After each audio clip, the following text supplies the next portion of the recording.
considerado o mais eclético dos fotógrafos portugueses. António Homem Cardoso começou pelo fotojornalismo.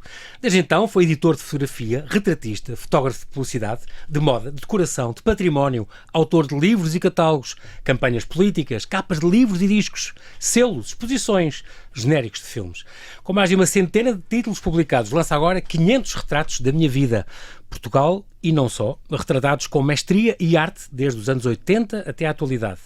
Mário Soares, Donald Trump, o Estrovante, o Papa João Paulo II, Jorge Amado e a Mulher, os Barões de Thyssen e Kim Barreiros são alguns dos que pousaram para ele. São 500 personalidades, 60 anos de carreira, uma paixão. Olá António, bem-aja por ter aceitado este meu convite. Bem-vindo ao Observador. Muito obrigado, gosto muito do Observador, sou assinante do Observador desde a primeira hora, ou desde o primeiro dia, já não sei bem. Muito bem, contamos consigo. E sinto muita necessidade de ler, de ter uma visão desentupida, desempoeirada da realidade portuguesa, e na imprensa portuguesa só se encontra aqui. O Observador, muito bem. Aqui nasceu em São Pedro do Sul, veio aos 10 anos para cá, mas antes disso, aos 6 anos, o pai morre, mas aqui é a primeira homenagem que eu quero fazer à mãe Cristina, que foi uma mãe herói. Heróica, sim. Completamente. Porque eram 8 crianças. Cheia de filhos, cheia de problemas, cheia de dívidas, cheia de tudo o que é bom não ter nada. Uhum. Foi uma mãe espantosa. Aliás, foi a minha mãe que me ensinou que chegamos até aqui graças ao esforço das mulheres. Exatamente. E curiosamente, na sua família, os homens morrem todos muito cedo. O seu pai com 47, o seu avô com uns 30. Houve um irmão do meu pai que durou tanto tempo, para o costume, que a tia Micas, lá do meu lugar, de Negrelos, me levantou suspeita sobre a minha avó. Porque não era costume, não durava muito. Ele nunca mais morria mesmo. Mas o António, pelos vistos, tem uma luzinha protetora, porque já cá vem, tem quase 80 anos e com Sou saúde. Fisicamente parecido com esse meu tio padrinho. Okay. E de facto, isto, se tiver paciência e respeitar os sinais encarnados quando ando de moto, ainda vou bater o recorde. Pois, porque já viveu 1000 vidas, fez ralis, desafiou a morte de mil maneiras. O meu padrinho, de facto, bateu, que se saiba, os últimos 300 anos, foi o tipo mais... com uma garantia, uma garantia vitalícia.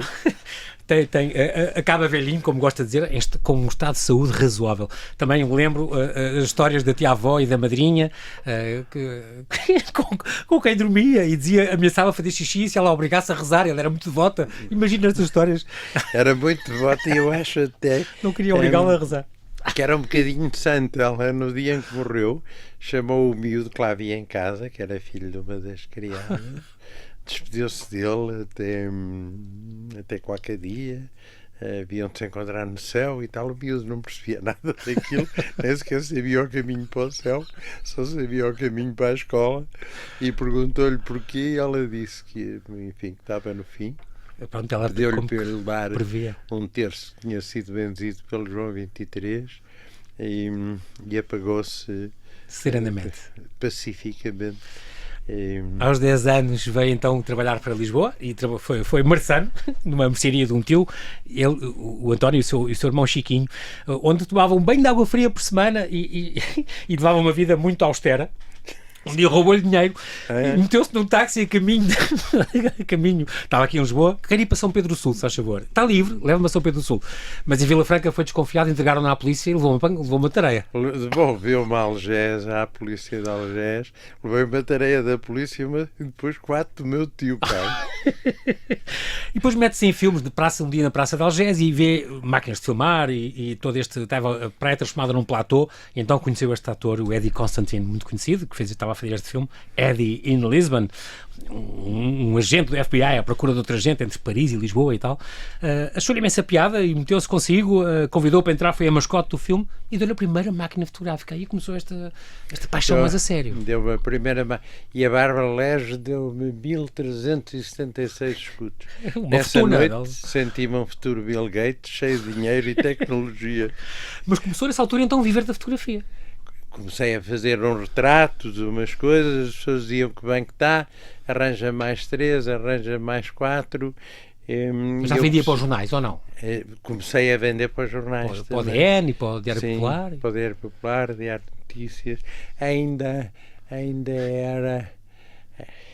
era o Augusto Castro, diretor, okay. E o meu benfeitor tinha uma casa boa em Campo Lido e disse-me, eu aproveitei, quando as finanças andarem mal, vais lá, falas com a Augusta e comes aquilo que te apetecer e tal.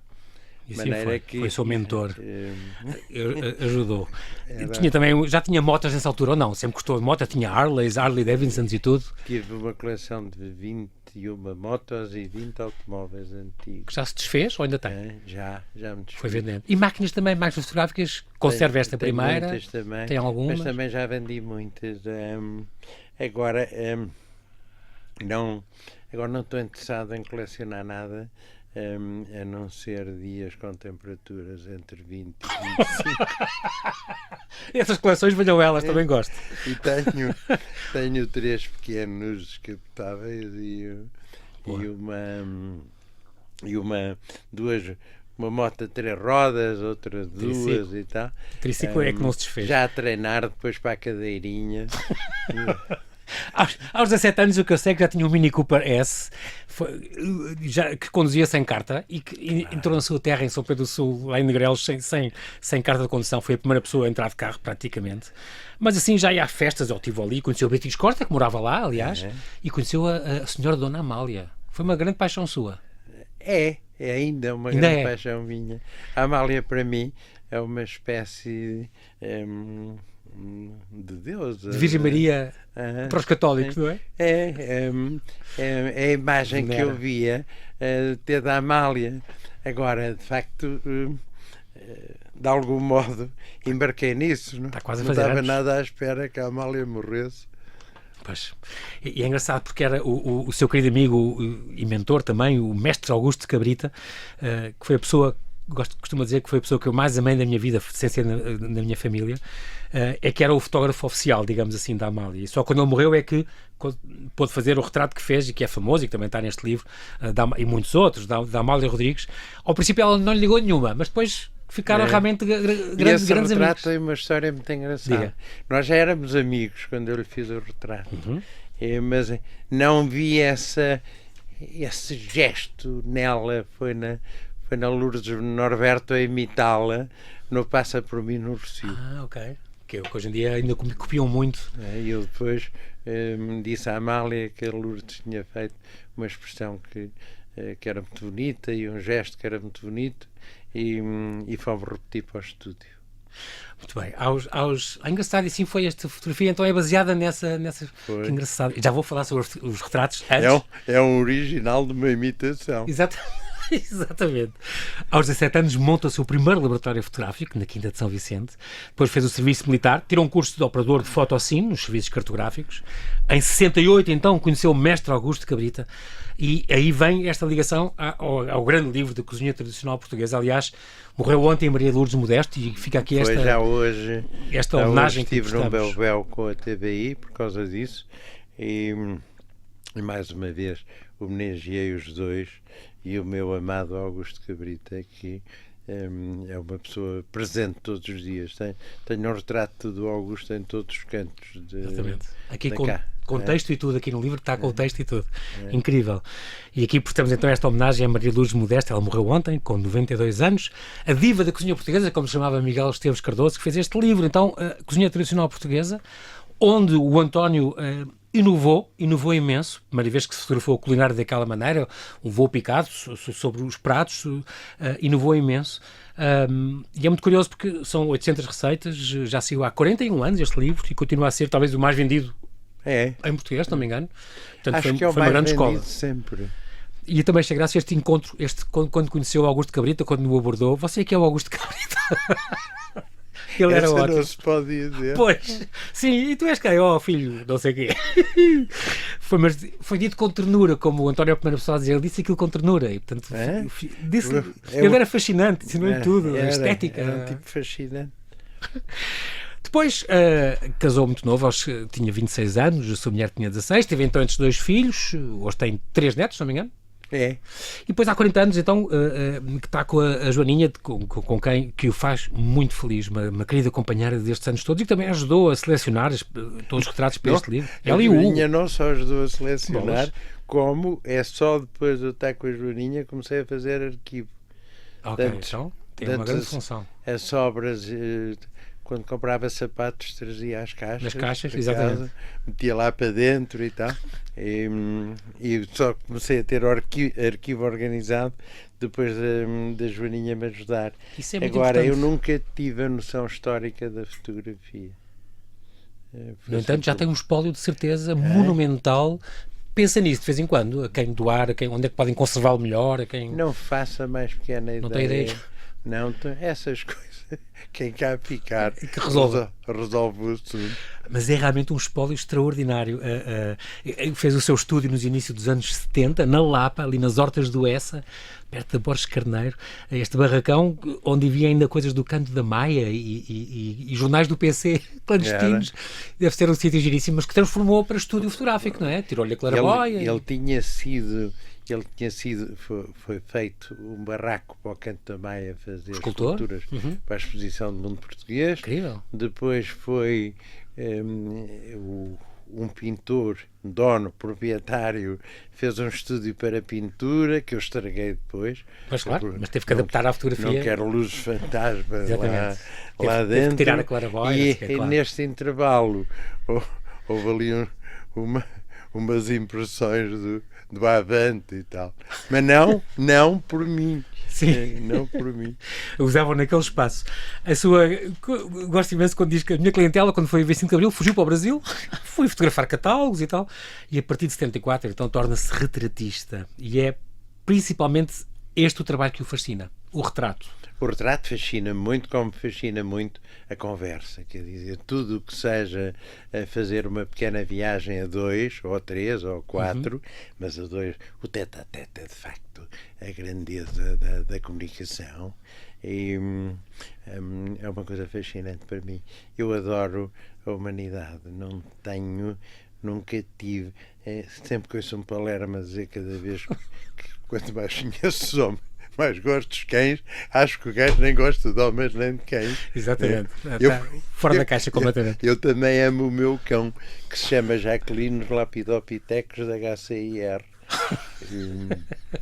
E de facto, se o meu cão um dia me desaparecer ou tiver uma doença, que teve, está cego, há 2 anos, eu agora é que sou o guia dele, mas porto-me bem. É o dono guia, em vez de ser o cão guia, é o dono guia. Eu sou o dono guia.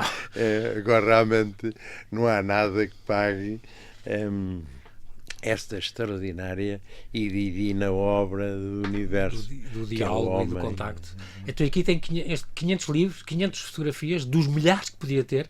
Estas 500 só foram 500 diálogos, 500 combinações, 500 empatias. Aí foi aconselhado a pôr, a ideia do livro também é da Joaninha, que é uma das editoras da By the Book, destas edições especiais, é uma chancela que eu gosto muito. Há muito mais retratos, só que se entendeu que dava para 3 ou 4 livros, de certeza. Ser gente mais conhecida ou mais ligada sentimentalmente a nós.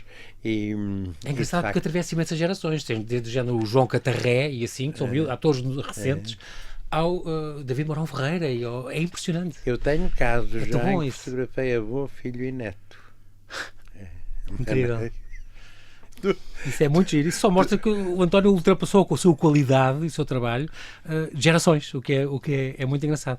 Também ficou conhecido pelas capas dos livros e dos discos. As capas dos discos, então, estou a pensar nos Trovantes, no Jorge Palma, nos Chutes, no Rui Veloso, Madre de Deus. Teve uns trabalhos fantásticos a esse nível também. Marcou muito uma época. Correu bem.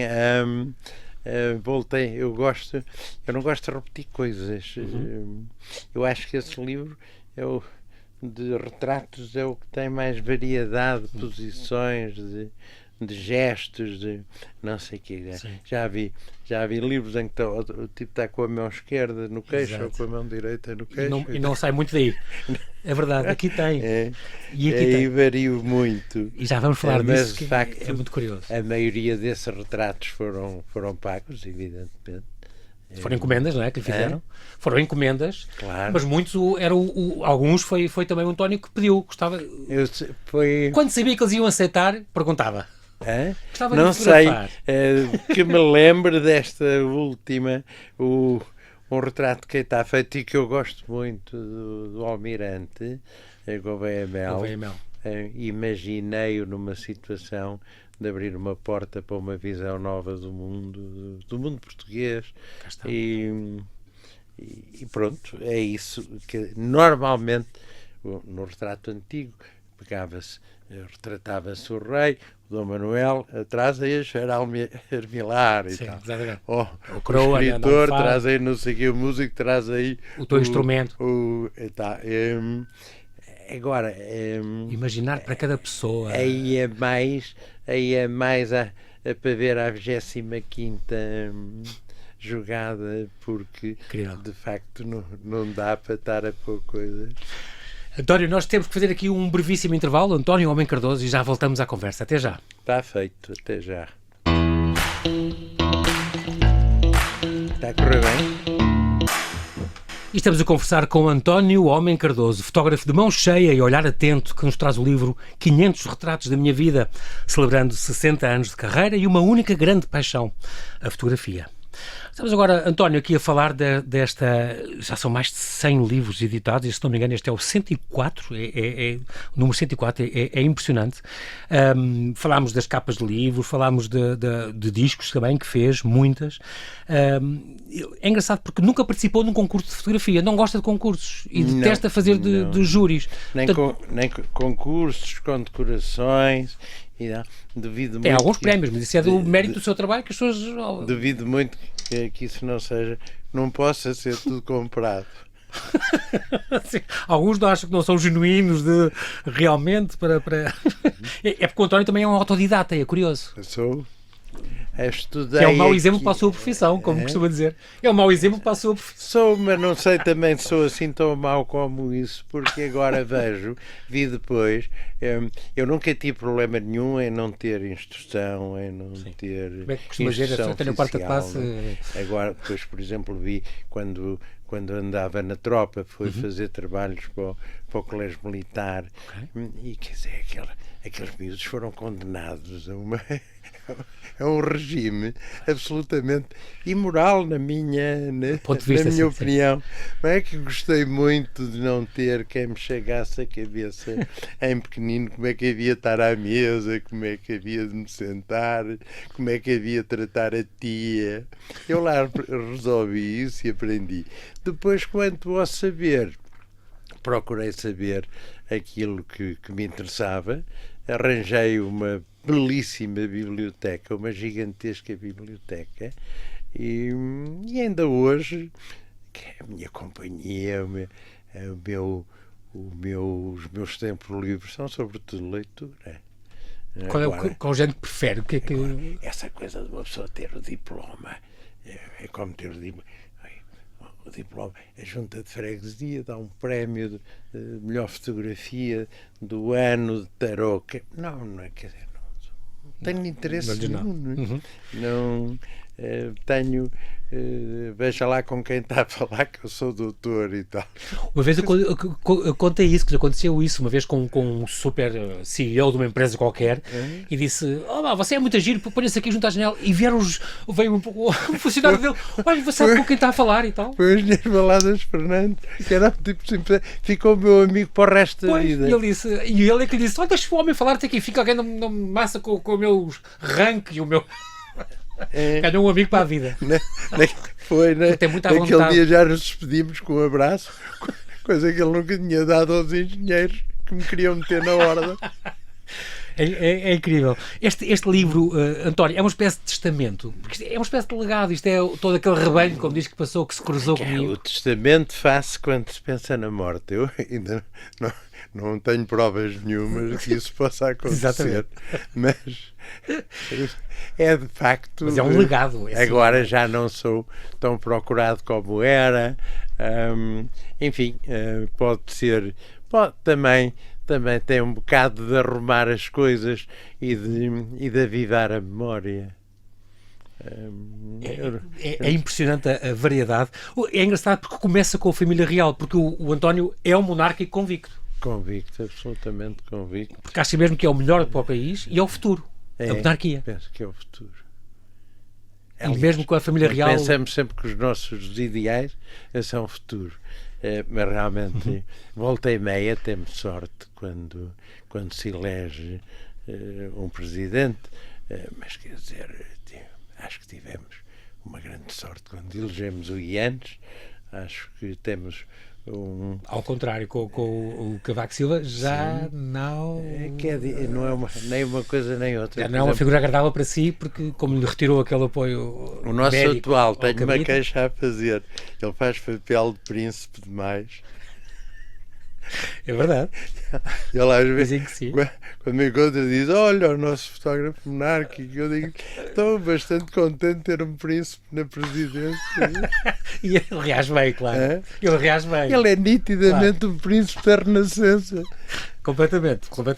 É engraçado porque o Dom Duarte sobre si também diz que aliás, acompanhou em várias viagens, por Angola, por Timor, pela África do Sul, e ele conta aquela história que o António foi preso, ia sendo preso, estava a fotografar em Angola umas coisas militares, o que é que foi, e ele depois ele disse que foi salvo pelo Moena Puto.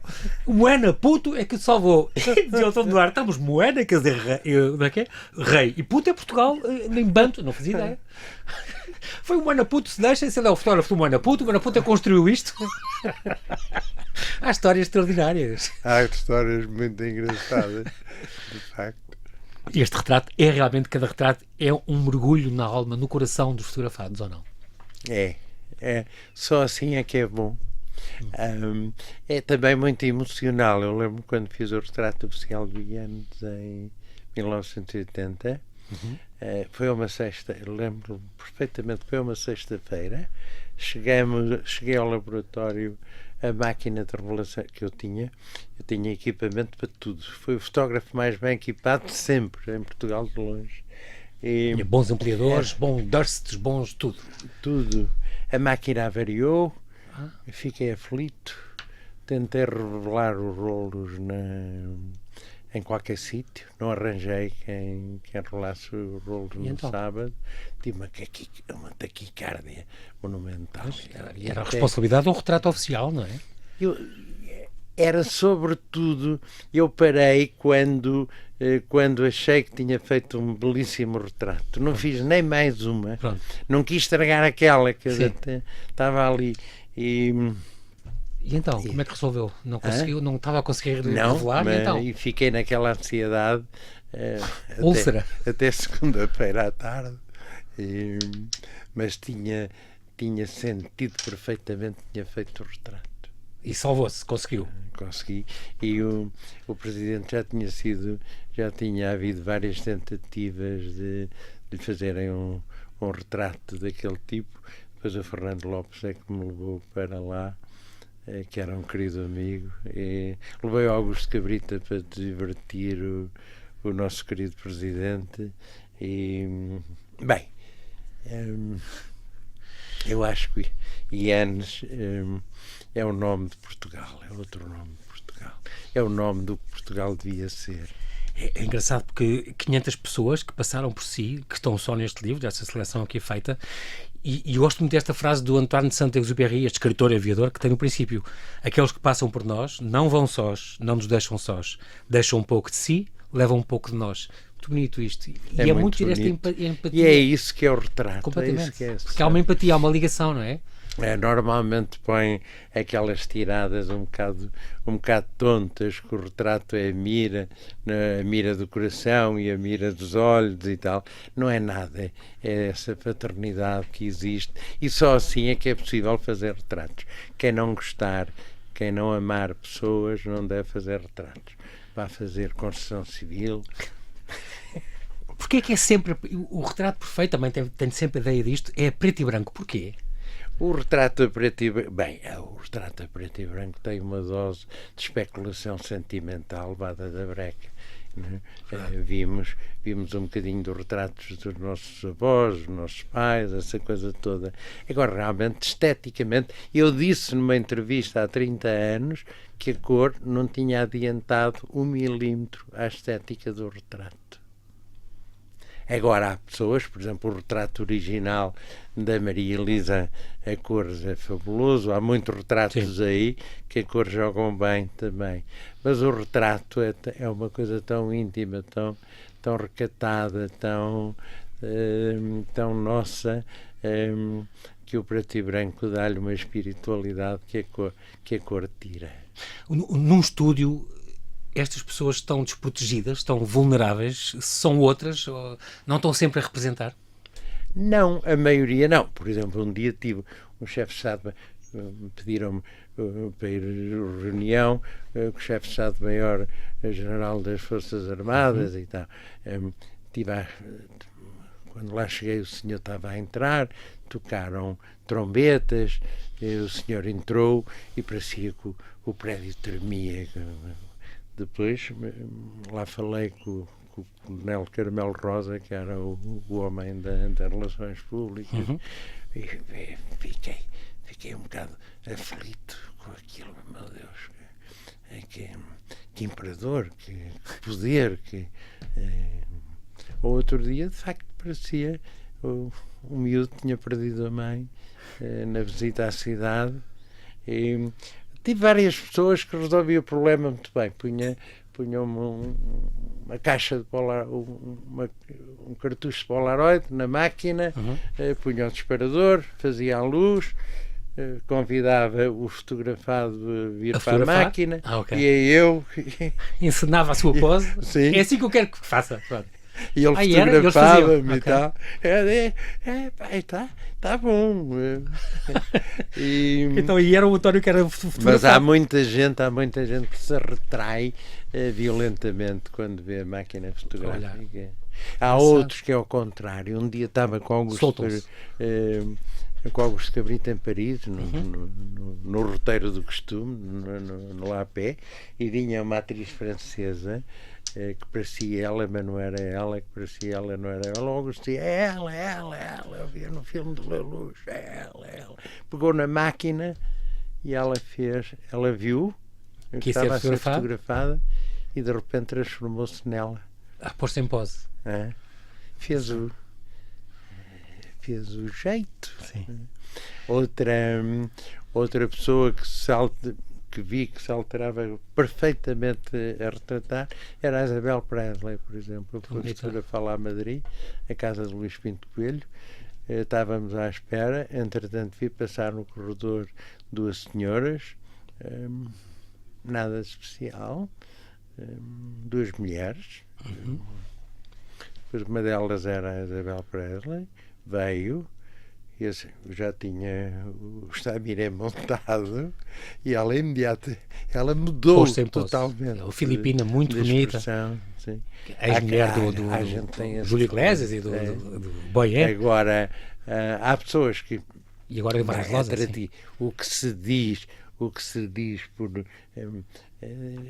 eu um dia cheguei a Chipa Banina em 72, Lourenço Marques, armado em Cartier-Bresson, foi ao mercado, tirei a câmara, tirei a objetiva, pus o obturador na abertura que eu queria, a velocidade que eu queria, e quando foi para disparar já estavam todos debaixo da bancada, já não havia ninguém à vista. Há essa tradição que é comum em todo o mundo, nos povos antigos, de que a fotografia rouba a alma. Isso já me aconteceu uma vez também. No Alentejo, estava a ver umas mulheres a varar uma oliveira e eu estava no carro, tirei a máquina e uma das mulheres disse-me isso. Não, é que me rouba a alma. Que achei tanta piada. Isto está há 40 anos. Eu penso que é o contrário. A alma sai cá para fora na maioria dos sítios e mostra-se. Agora, há pessoas que, não sei, não faço ideia, tem alguma coisa a esconder-se, não tem alguma... Não percebo essas coisas de medicina psicológica, não percebo nada. Eu, por exemplo, adoro ser fotografado. É engraçado. E tem uma série de retratos de colegas seus que gosta muito. muitos, E é bom modelo também. Estou bom modelo. Gosto de dizer. Aliás, aprendi um bocadinho quando resolvi fazer retrato. Quando comecei a ser mais procurado, resolvi experimentar tudo para poder ensinar tudo. Foi um bocado isso. Muito bem, engraçado. E tive discussões violentíssimas com alguns intelectuais. Eu tive uns tempos na direção da Sociedade Portuguesa de Autores e conheci grandes escritores que diziam: António, tem paciência, mas o fotógrafo, o gajo tem uma máquina, estás a ver? Qual é a diferença entre tu e eu se eu tiver uma máquina? Eu digo, bem, a mesma diferença entre tu e eu se eu tiver uma Bic, não é? De facto, foi preciso tempo para a fotografia se afirmar. É evidente que passamos muitos anos em que os fotógrafos se limitavam a reproduzir as coisas e nunca na vida quase ninguém se lembrava de interrogar a alma que tinha à frente. Isso faz parte de uma mecânica de afetos. Alguns dos seus fotografados também eram muito impacientes. O Mário Soares foi um deles. É. Ninguém diria que achava que ele seria toda à vontade. Eu estou a vê-lo a pousar para o Júlio Pomar e estou a vê-lo também para si, mas ele impaciente a dizer, então, isto foi em 92, já lá vão 30 anos, e ele, parece apelido, dizia-lhe ele. Depois inventei uma anedota. Há uma história do Joseph Caixa a fotografar o Churchill que se tornou a Bíblia do retratista, um bocadinho. Que era o quê? É o Churchill. Com o copo de brandy, com o charuto, o ar de vaca drogada, avisou logo ele para se despachar porque não gostava de fotógrafos. O Joseph disse que a coisa não tinha importância, montou as luzes, e quando com o disparador na mão, um disparador de dar. Okay. Sim. Uma bolha daquelas. Sim. Chegou ao pé dele, arrancou-lhe o charuto da boca, ele saltou para lhe bater e ele disparou a máquina. E em vez do aquele ar bonacheirão, gorducho, bonacheirão, vaca que não fazia mal a uma mosca, ele fotografou o tipo que ia dar 2 pontapés no rabo do Hitler. Incrível.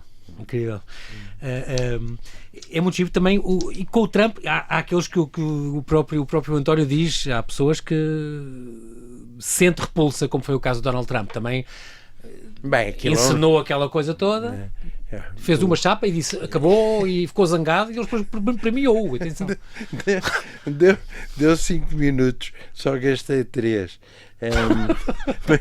Quando sai do elevador em todos os andares do Trump havia uma almofada entre portas com a coroa de conde em cima e com o T e aquilo de facto meteu-me nojo.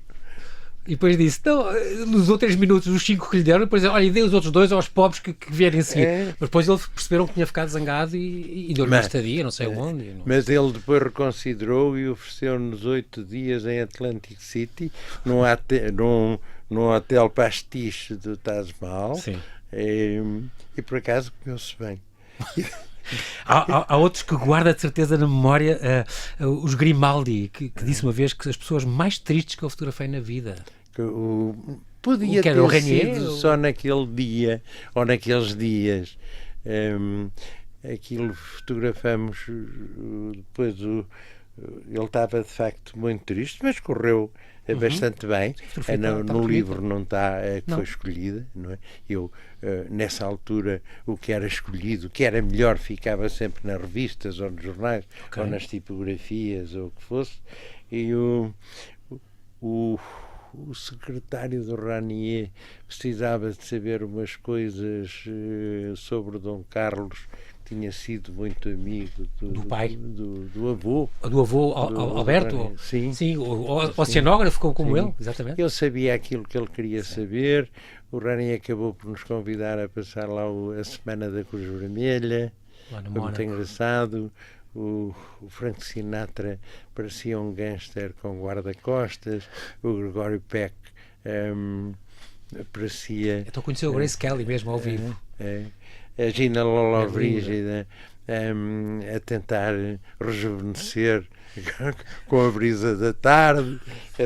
Todos os pobrezinhos ficavam um dia numa mesa de um gigante, um dia no Frank Sinatra, outro dia na Gina, outro dia e mais uma série deles. Os amigos do casal da Grace vão todos lá.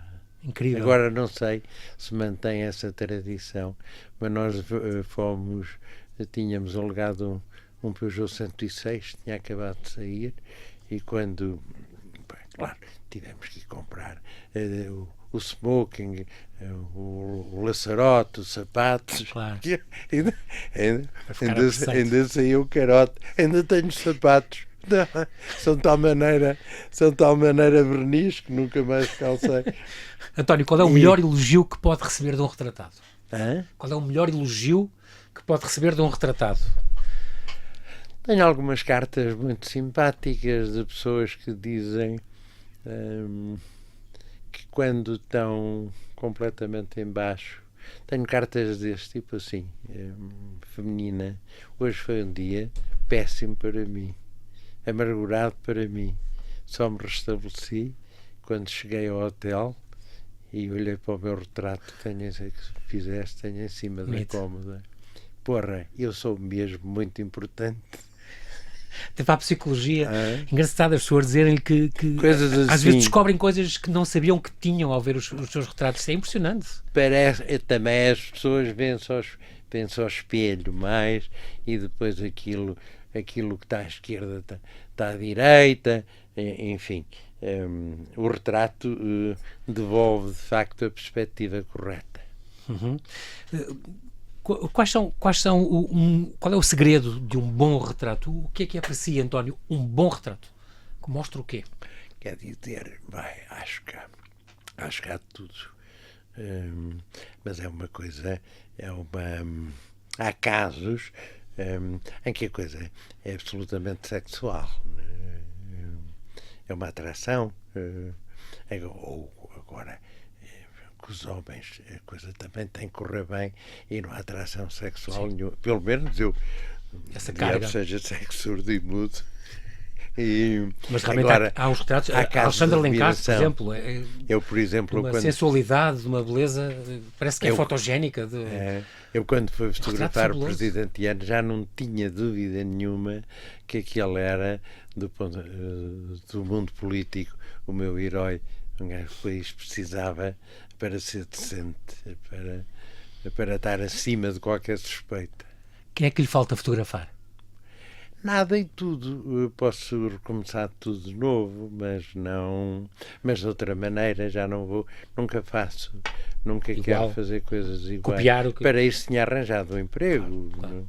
Aliás, eu não podia arranjar emprego nenhum, porque não dava um emprego nenhum, a não ser carregar coisas de um lado para o outro. O que é que as habilitações literárias? Tenho aqui o diploma da indução primária. Que fui marçano na loja do meu tio. Mas é o seu talento que faz completamente o seu estatuto. Há alguns retratos aqui extraordinários, só posso dizer isto, que são... É engraçado porque este seu livro comove e diverte e é muito giro porque vê-se gente muito nova. O Paulo Portas, imberbe quase. Há umas figuras extraordinárias. O Miguel Oliveira, que agora está na moda, o campeão, também muito pequenino ainda. Mas depois aqueles retratos, o Pedro Brunhosa que tira os óculos, está a esfregar os olhos, ou Ou o Carlos Paredes, que tem os reflexos da guitarra nos óculos. Há uns retratos extraordinários, realmente. Há sempre uma incríveis. tentativa de ir buscar a particularidade dele. Sim. Ou carregar mais na sobrancelha, ou no nariz, ou na boca. Incrível. Mas um bom retrato funciona perfeitamente quando a expressão dos olhos está de acordo com a expressão da boca. É o triângulo sagrado do retrato. Se uma pessoa tiver a sorrir com os olhos, com o lábio contraído, aquilo não funciona. Não há harmonia no conjunto. Mas também não sei muito disso. Aliás, não sei muito de coisa nenhuma. Toda a minha vida foi intuição pura. E essa intuição está muito bem retratada neste grande livro. António, nós infelizmente não temos tempo para mais. Quero agradecer-lhe muito. Pena não ficarmos até amanhã. Olha, já vês? É um grande elogio para mim. António Homem Cardoso, muito obrigado a essa disponibilidade e essa generosidade em falar aqui ao Observador. Fica aqui este convite, assim que nos ouve, para guardar esta obra impressionante. É uma verdadeira obra de arte fotográfica no seu melhor, com a qualidade de uma chancela, que de facto se dedica de alma e coração a edições especiais, a By the Book. Retratos da minha vida, de António Homem Cardoso, folheá-lo com calma, é trazer memórias, é recuar no tempo, é homenagear e reviver, sentir o pulsar de um país, de um mundo que já fomos, mas está inscrito no nosso ADN pelo olhar de um fotógrafo ímpar de talento e dedicação. Como escreveu António Barreto, ele próprio fotógrafo e seu amigo, muito bom fotógrafo. No prefácio, 60 anos depois, Homem Cardoso continua felizmente a mostrar-nos o mundo e as pessoas, a olhar para nós. Bem-aja, António, e até breve. Quem agradece o João Paulo. Obrigado. Muito obrigado.